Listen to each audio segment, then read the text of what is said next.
Godzilla King of the Monsters has smashed its way into theatres, and with it, the reveals from the trailers and viral marketing are finally here. One such reveal is the other numerous titans that were teased to appear.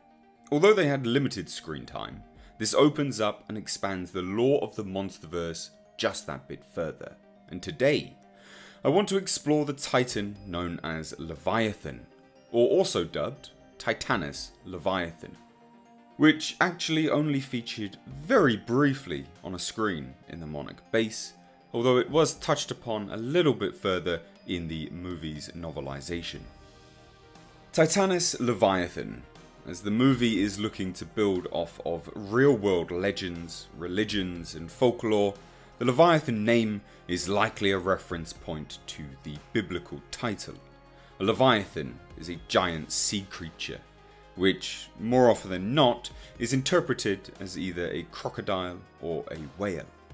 Although the origin of this creature and the name predates Christianity, the more common and widely known origin is one in which it was a creation by the Christian god as a display of power, and coincidentally the counterpart to Behemoth, another titan in the Monsterverse. In the viral marketing for the King of the Monsters, we had learned long ago that Monarch had created an outpost in Scotland, and thus was teasing the Loch Ness monster to appear in the Monsterverse. Little were we to know that this would be the tease for the Leviathan, a blending of not only the Loch Ness myth, but also a much older myth and legend.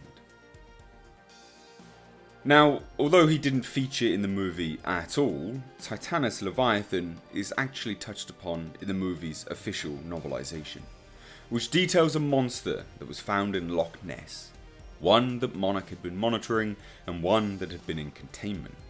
If we take both legend and myth of the Leviathan and Loch Ness, we can start to build an image of exactly what this creature is. Widely recognised as a giant sea creature, Leviathan has also been referenced as a prince of hell, a serpent goddess, and even a demon of envy.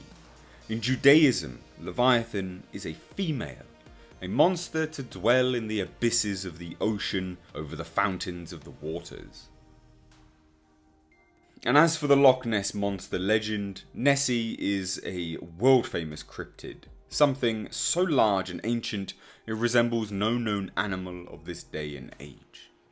The description of the Loch Ness monster varies from anecdote to anecdote, however it's widely believed that Nessie could have been a plesiosaur.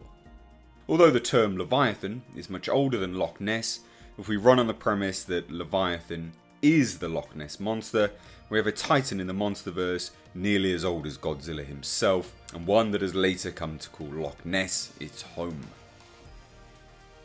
In terms of how Leviathan could appear, it is widely regarded that it would be a serpentine, giant sea creature, potentially an amalgamation of a squid, whale, plesiosaur, and maybe even a form of octopus. It is widely believed that Leviathan would have large, long tentacles coming off of a main body-like structure, one which, like I said, could be mistaken for a whale or even the Loch Ness in terms of the tentacle structures. Now in the novelisation, we get a sense of the size of this creature, but also its speed. The encounter with the creature is described as follows. The sub lurched violently and began rocking like crazy. Deafening alarms blared in the close quarters. Had Ghidorah found them, or one of the other titans? One of the aquatic ones? What was that one in Loch Ness called? Leviathan. Could it have gotten here so fast? He hadn't noticed anything near them in the last tracking data, but they weren't being battered or eaten. Actually, since the initial bump, they were sort of leaning and twisting.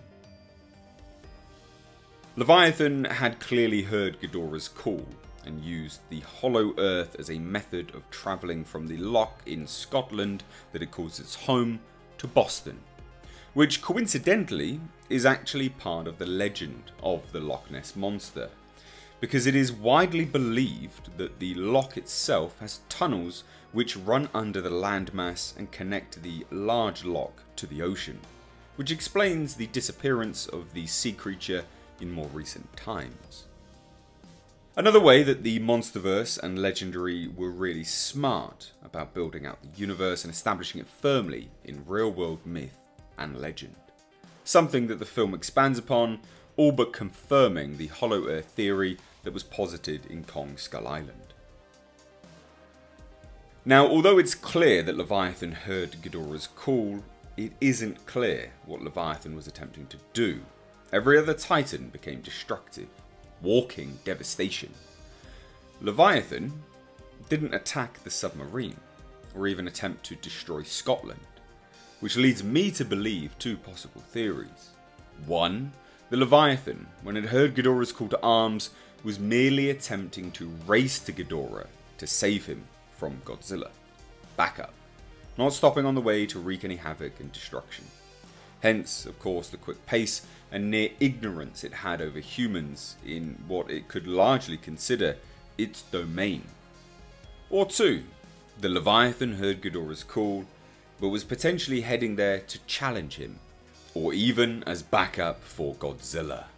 Now, the second theory may be far-fetched, but if we are to suspend disbelief that all Titans became subservient to Ghidorah, then we simply must believe that one or two, much like Mothra, would stay loyal to Godzilla, or even make an attempt to claim dominance over King Ghidorah. Either way, it is a fun theory to think about and something that could easily be expanded upon further in Godzilla vs. Kong. However, I hand this on over to you. What do you think about Leviathan's ignorance over humans? Do you believe that the call that Leviathan heard from Ghidorah was merely a call to save him? Or potentially Leviathan heard Godzilla's call and was attempting to head for backup for Godzilla? Or maybe the third and final option, the Leviathan was merely heading there to claim dominance over King Ghidorah. Now, like I said, this is something which could be expanded upon in Godzilla vs. Kong, considering that all of the Titans are converging on Skull Island, and the fact that it is an island. This could be Leviathan lying in wait, lying around the island, protecting it, maybe even acting as a guard to the oncoming battle of the Titans. And that, ladies and gentlemen, is Titanus Leviathan explained. Or, alternatively, the Loch Ness Monster Titan explained. Is this an addition to the Monsterverse that you personally liked, or were you more disappointed with it? I think from my own perspective, having opened up and explained how the Judaism belief and the Loch Ness Monster can tie nicely into one another, it further makes me believe that Legendary really are taking care and attention with this film franchise. Something which, hilariously, so few studios can honestly admit to. It's not a simple cash grab, and this is easily displayed by the monarchsciences.com website, which had an extensive viral marketing campaign. Now, this was just set up for fans, and also we then had the incredible art and of course the world building that all of this ties in directly to one another. This is a movie and world that Legendary appears to hope to continue long into the future. So personally, this is an addition and something which I really liked. So please do let me know your thoughts down below in the comment section. And as I've said with the other Titan Explained videos, I am really quite delayed on this, but the reason why, I'm trying to make these the most comprehensive Titan Explained videos you will find on the Godzilla Monsterverse on the internet. So yes, I may be late, but I'm hoping that these will turn out to be the very best of the best. So if you think I've achieved it, then like I said before, please do hit that subscribe button, give this video a like. It really does help me out, and obviously tells me that you are enjoying these explained videos returning to the channel. Anyway guys, thank you so much for watching. I've been Mr. H. Take care.